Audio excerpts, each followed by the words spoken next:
Hello traders, Gary Wagner here. Just about 10:20 in Honolulu, 4:20 in New York on Monday, May the 9th, 2016. And we are looking at a mixed bag in U.S. equities markets with the Dow Jones Industrial Average down about 30 points, as you can see, at 3472. However, the NASDAQ today is actually up a little bit, as you can see, up 7.75 points at 4336.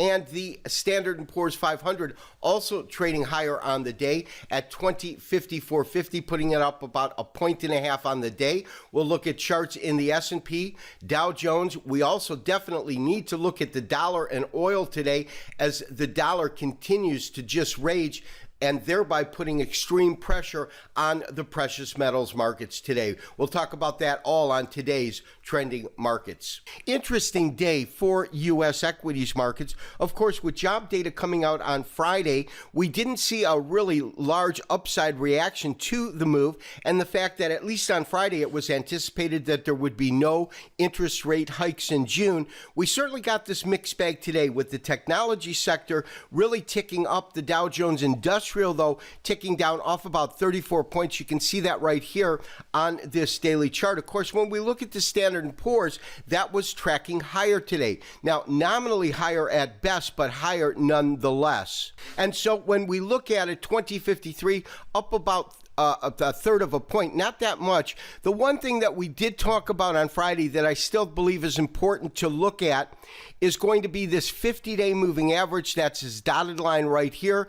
We did effectively trade below it on Friday, but closed above it. And then today, of course, very, very slight action in the market, but nonetheless, both the high, the low, and the open and close are above that 50-day. And so that is making me wonder whether or not it will find support here and move higher. Of course, any kind of move below the 50-day average is going to signal further declines in U.S. equities, at least for the S&P 500.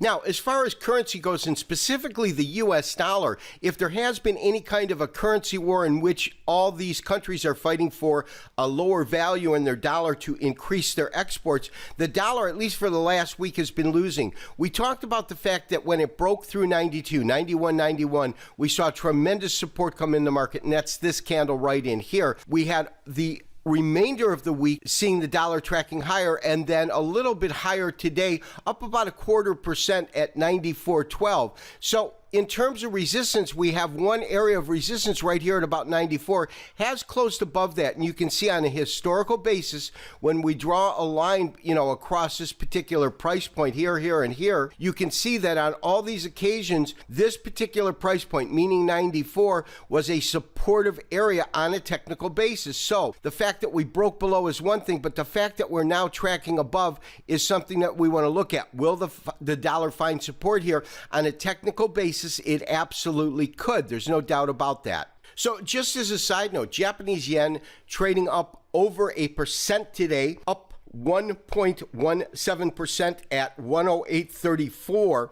As you can see today, a tremendous rise in the Japanese yen. Absolutely. And after the way it fell out of bed a couple of weeks ago and then found the support at about 106, it's absolutely worth noting in terms of real resistance in the market. Again, it's above this 108 on a closing basis, and you can see technically where that would be a supportive area. The next real area of headwind won't come in till about 110. So are we going to see the Japanese yen climb a little bit higher? I believe we could see it go as high as 110. And as far as crude oil goes today, down almost 3%, well below 45 now, 43.40. As you know, my belief was 45.46 should provide resistance and should be an effective short-term top in crude oil. Now, we're looking at a double chart in which we have crude oil on the top, equities markets on the bottom. 2016 beginning point right here. From 2016 to beginning, we had a pretty dramatic decline in crude oil. At the same time, we had a pretty dramatic decline in the equities markets. We also had this dip, and then, or I should say, we also had this spike and then dip, spike and then dip, and that created our W that we talked about. And then you can also see 46 is a potential top in crude oil. And that is the same time we hit these tops at around 2,100. So although it's not tracking day for day, tick for tick, there is still, I believe, a fairly reasonable high correlation between crude oil and the equities markets.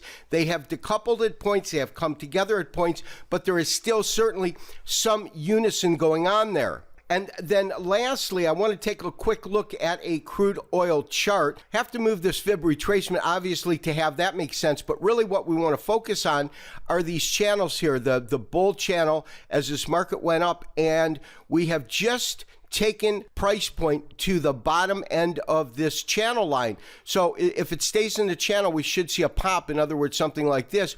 If it breaks through, however, that means we're probably headed lower. And in terms of a price point, I believe $42, and that's based on this recent top here. This has been Gary Wagner, wishing you, as always, good trading. We'll talk to you tomorrow for another Trending Markets. Bye-bye.